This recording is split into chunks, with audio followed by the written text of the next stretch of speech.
What's up, everybody? Welcome to another episode of Scotty Talks Philly Sports. Bringing you another recap this week. Another Eagles game down the hatchet, right?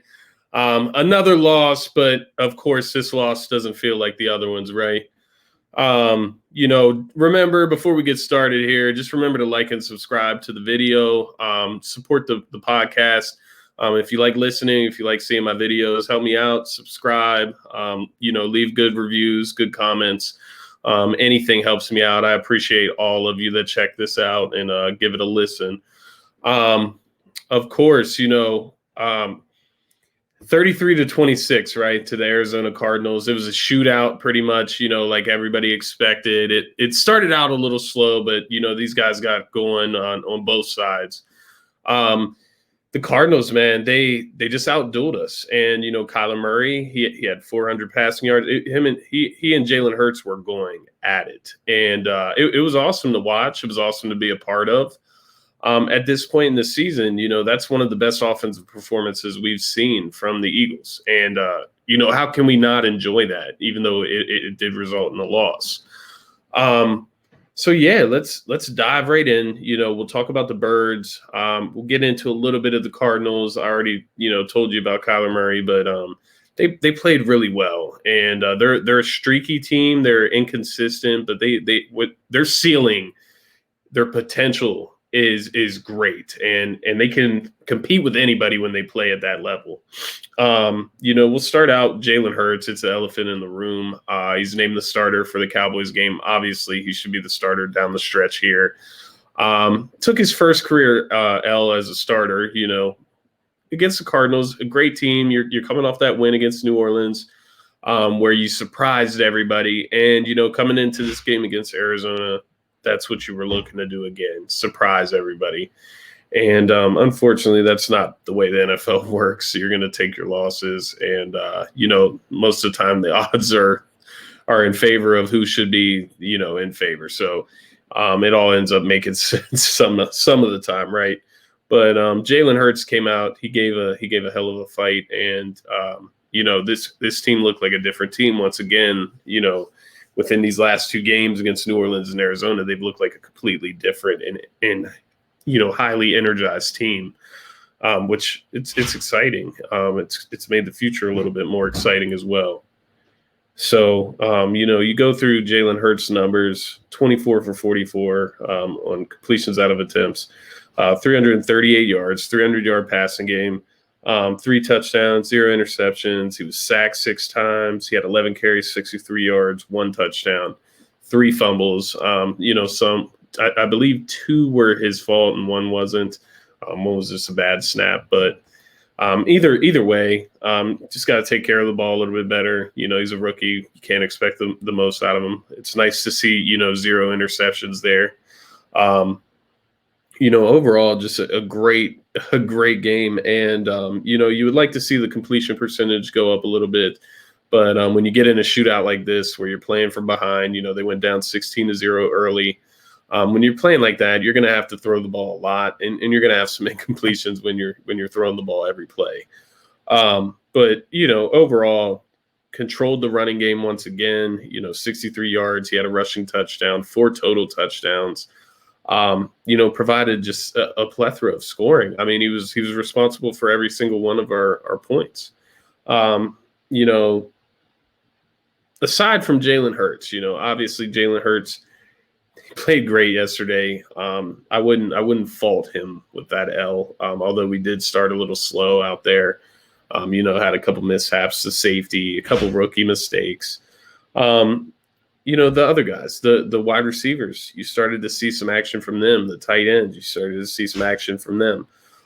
Greg Ward, my guy Phil Stifle, Beard of Knowledge, he always points out Greg Ward, he averages like 2 yards a catch. Well, this week he actually averaged, just around 3 or 4 yards a catch.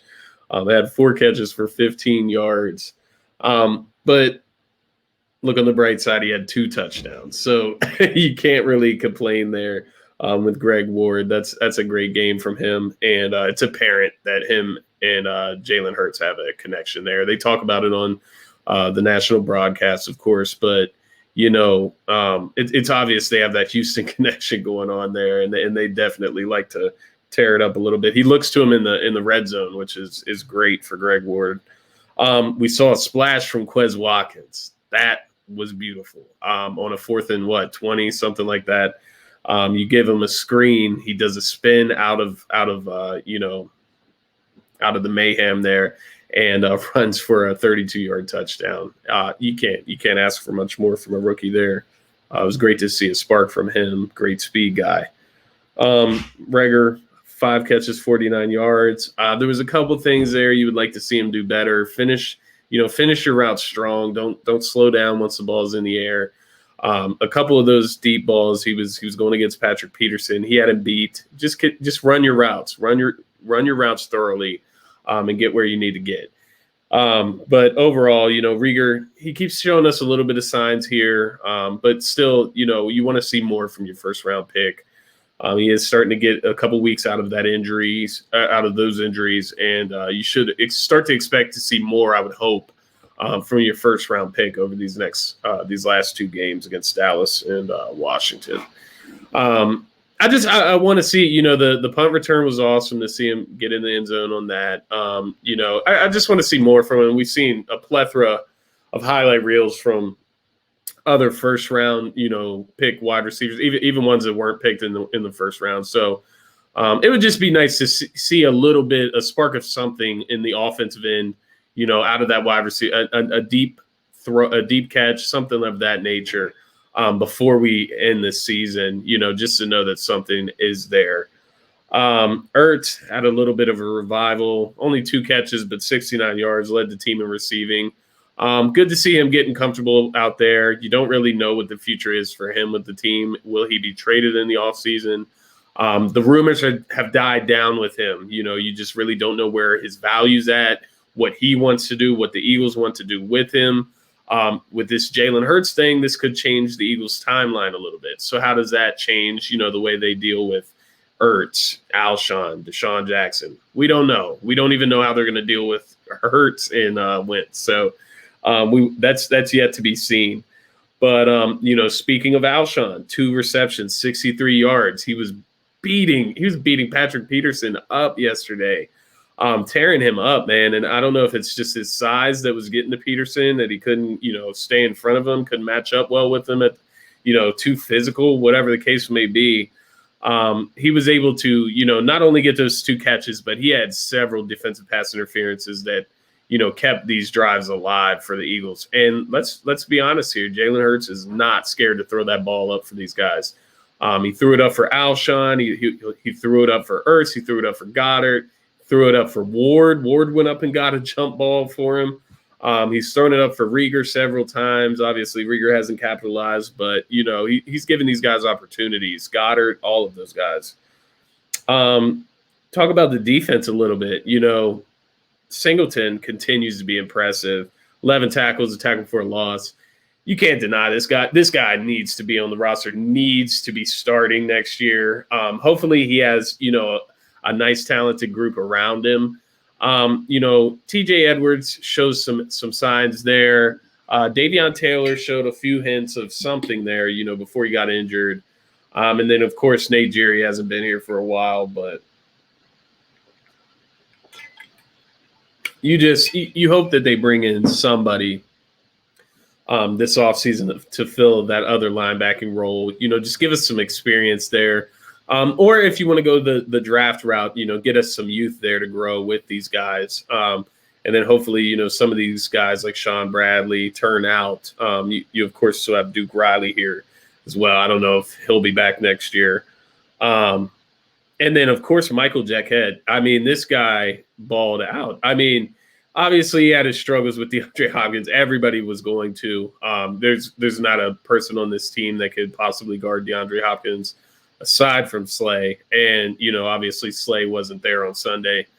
But this guy, he stepped up. He made some plays, 7 tackles, half sack, half tackle for loss, 2 pass deflections, a forced fumble as well. So this guy was all over the place. He was around the ball. He was around 2 of the fumbles that were actually caused. I know he was only got credit for 1, but this guy was all over the field. And for an undrafted rookie, coming in on a week where we just had 3 of our starters go down, you have to admit this guy looked great. And that's exciting. Hopefully you can find more pieces like this over these last couple games that you can actually trust, and maybe just a depth piece for next year. Not obviously you don't want people like this starting, but a great depth piece for next year. And depending on his growth, who knows what these guys could develop into, but at least a great depth piece for that secondary that's going to need it next year. Ultimately, Jalen Mills, what the hell, man? We put so much confidence into him, so much false hope into Jalen Mills. And then he comes out and, does stuff like that missed tackle. Getting jumped over by this guy, this huge tight end. Like, how do you miss? Obviously, you're not trying to tackle him. Just ridiculous for a guy that, talks so much shit and runs his mouth so much, wagging his finger, blah, blah, blah. I honestly love Jalen Mills, but like stuff like that, you can't do that and then come out and expect us to like respect you and believe everything that you're spitting to us. But overall, the defense they were outmatched. They never really had a shot in this one. The Cardinals actually were giving us some shots here, and the Eagles were able to get an interception. Epps got an interception. There was a couple fumbles, and the Cardinals gave us some chances there, but the Eagles weren't able to capitalize on all of them. And the defense, eventually bend, break. It broke. And the Cardinals were able to, run up the score, get 30-plus points on us, which, if they got the 30-plus points, it was going to be over.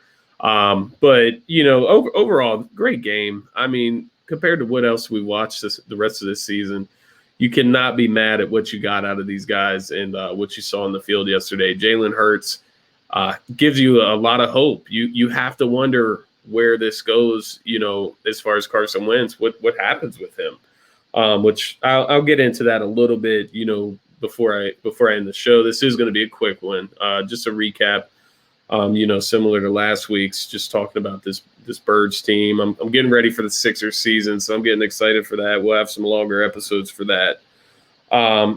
We'll talk about, Kyler versus Hurts. Obviously, both these guys came out of Oklahoma. Both, mobile quarterbacks, both, smaller body frame quarterbacks, not your typical, 6'3", 6'5" quarterback out there like Carson Wentz. But it was a great matchup, and both of these guys played their asses off. Ultimately, Kyler, I guess, got the best of him, got the best of Hurts, that is, in this one, by getting the dub. 400 passing yards is no joke either. But, you can't ask much more of Jalen Hurts either, to step up to that platform and just go at it with Kyler Murray against that Arizona team. And, I mean, let's be honest, DeAndre Hopkins, I mean, my God, he is unstoppable. 9 receptions, 169 yards, 1 touchdown. Some of those catches were just ridiculous. His touchdown catch was ridiculous. Not sure if Slay even being there stops those catches. I mean, he was guarded. There was just not much that you can do. He is one of the best, if not the best, wide receiver in the NFL. And he certainly showed that. He certainly showed that on Sunday afternoon. One of the guys that I truly respect around the league, one of my favorite players outside of Philadelphia and the Eagles, DeAndre Hopkins, baller, man. And just think, the Eagles could have had him. A lot of teams out there that didn't make that deal for him. He's probably worth a first-round pick at this point, after what you've seen with him and Kyler Murray. And what he can provide for a young quarterback like that, man, a lot of teams missed out on DeAndre Hopkins, but Arizona is reaping the benefits. And what about Larry Fitzgerald? You just knew he was going to do something to screw us in this game. Made a couple of tough catches, but of course, made the tough touchdown grab. That one killed me, man. I just knew it. I knew he was going to score. He's an Eagle killer for life, even in his final stretch here as a Cardinal and in the NFL. Of course, retirement is coming his way soon, I would imagine. But that guy will never stop killing the Birds, killing the Eagles, not the Cardinals, not the Birds, killing the Eagles, man. It was just funny to see him score. But overall impressed with the Eagles. They got some decisions to make. They actually seem things aren't as bad as the way they seemed probably 2 to 3 weeks ago when Carson Wentz was playing. You do have something there with Jalen Hurts. What do you do with Jalen Hurts and Carson Wentz? I don't think there's any way we go into next season with both of those guys on the roster.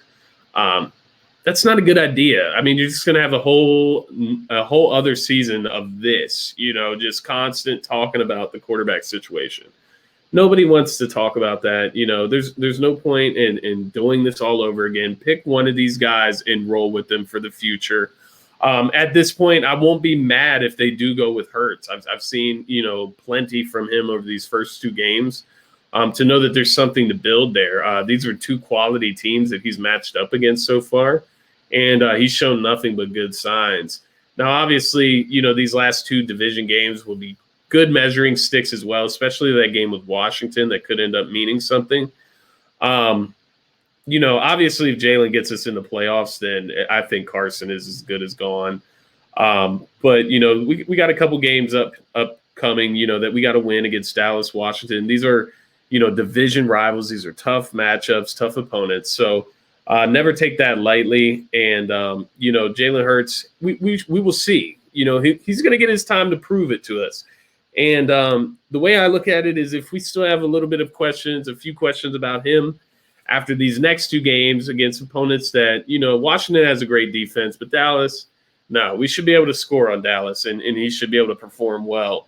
So it'll be interesting to watch him against Dallas and against division opponents, see if he can pull this out, at least get these last 2 games and give us a chance to make the playoffs, depending on how everything else plays out. Is it the end of Wentz? I mean, I told you guys I would get into this a little bit.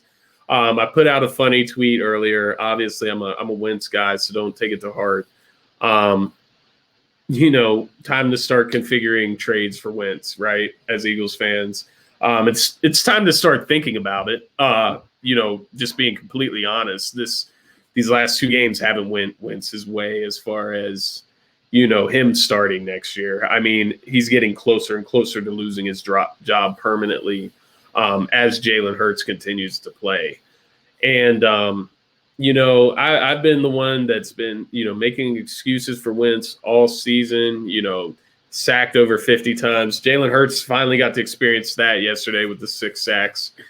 But Jalen Hurts is out there playing with that same team, and he's making it look a lot better.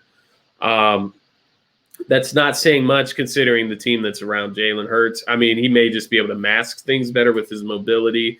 That could very well be the case. But let's be honest, he's throwing a better ball right now. I know Carson Wentz's confidence was diminished. And I'm not shy to the fact that he could come back and potentially get back to that MVP caliber level. I know that he can do that. I know his potential. I know his talent. His head just wasn't right this season, and this was his worst career season, even compared to his rookie season. It was not that bad, not that dirty, messy. But this guy still has talent there. There's teams out there that believe in him, and depending how this offseason goes, there's a plethora of ways that this can go. I mean, do you trade Wentz? Get draft picks. You're probably not gonna get draft picks for this year's draft. Because that cap hit, after June 1st, the way I've read it, and trust me, I'm not a contract guy, so don't hold me to the wall for this. But as far as my understanding goes, it's a big cap hit if they trade him after June 1st. That I believe the Eagles would eat the cap then, and then that would be more willing for teams to trade for him. Obviously, that would be after the draft. Interesting to think about. But another way to think, they could bring in, another talented player. It doesn't have to be draft picks. There's a lot of teams out there that would be interesting. You're looking at the Patriots, the Colts, the 49ers. The Saints are interesting. The Bucks are interesting with Tom Brady down there.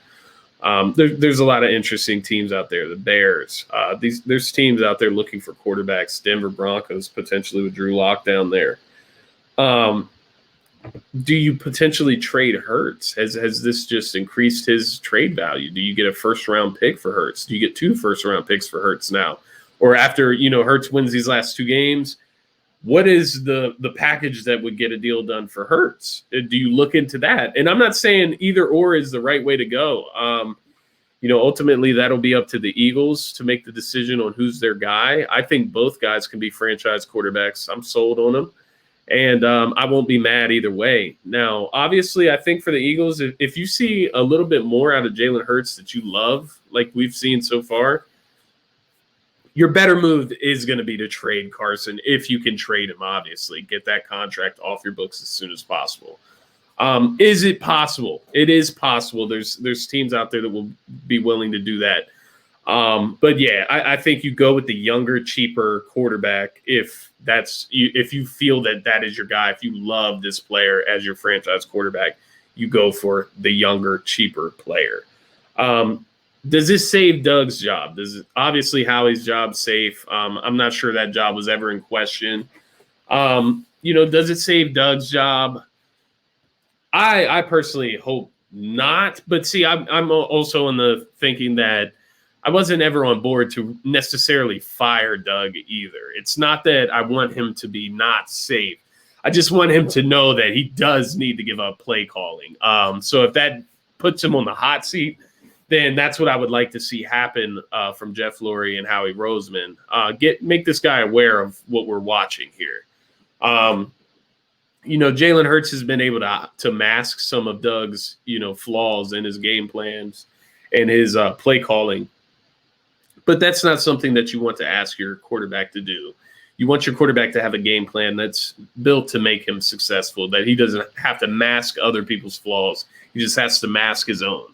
So it'll be interesting offseason to see how this all plays out. I'm looking forward to the offseason. I'm about ready for this season to be over, although we do get to enjoy seeing these young guys play a little bit longer. But, you just keep seeing more and more holes in the team. I mean, last night, whatever you want to call it, we had to sit there and watch, a fake punt. Like, come on. And that's probably what in reality lost us the game. But, that's just stuff that bad teams allow. If you're a good, disciplined, well-coached team, you just don't allow plays like that. You don't see that happening to the Chiefs. I mean, it just doesn't happen to good teams, good defenses, good special teams, well-coached teams. And, you just continue to see mishaps like that from the Eagles week to week. And it gets pretty intolerable. The penalties, of course, just stupid penalties like Derek Barnett basically gave them a touchdown drive, of course. Just dumb. And you hope that, over the offseason, whether it's Doug being fired, Doug having to get an offensive coordinator, you hope that this gets cleaned up. I don't know if Jim Schwartz will be back. We'll see. I feel like his time has run out in Philly, but who am I? I don't make the decisions here, obviously, or all these guys would be gone. But it'll be interesting offseason per usual with Philly. The rumors will be swirling. They'll be nonstop. Get ready for these weekly reports of Carson Wentz being unhappy, as if he's supposed to be happy that he's being benched and behind a rookie quarterback. I wouldn't be happy either. Nobody goes to the NFL wanting to be a backup. Why it's being reported, I don't know. I find that to be lazy, lazy journalism, lazy reporting. Boring news, obvious, news, Captain Obvious, but whatever, you break what you hear, I guess, in that once you get to that level. But it'll be interesting. Just get ready to deal with it until the deals are done and one of these guys are gone. It's going to be talked about nonstop. And I'll be here for it. I'll be here to entertain it. So whatever, we'll duke it out eventually. I'm hoping by the end of the season I have a guy that I like more than the other. That way I have a good case to make, a good take to make. But as of right now, with Wentz playing so terribly this season, the little bit that I've seen out of Hurts, I understand both ways. I understand both ways that the Eagles may go this offseason. I just don't think you can bring back both. But I told you guys this would be a quick episode. It was just a quick recap. I'm hoping to get some special guests on here later this week. That's to be determined. I got some great things lined up. I, of course, will be back with the live show next Sunday ahead of the Cowboys matchup with the Birds. Of course, I'll be taking that on live, getting you guys' questions, comments. Just hoping for some great interaction leading up to that game. It's going to be a good one and be nice, interesting for Jalen Hurts, to finally, get to play in front of his family, hopefully down there in Dallas. And, hopefully we can finally sweep Dallas for once in the season. We haven't been able to do that recently. So that'll be exciting. It'll be another great game as we get closer to the end of the season. So be sure to join me for that one. And, of course, I'm going to keep bringing Sixers content as these guys get going. The regular season starts this week.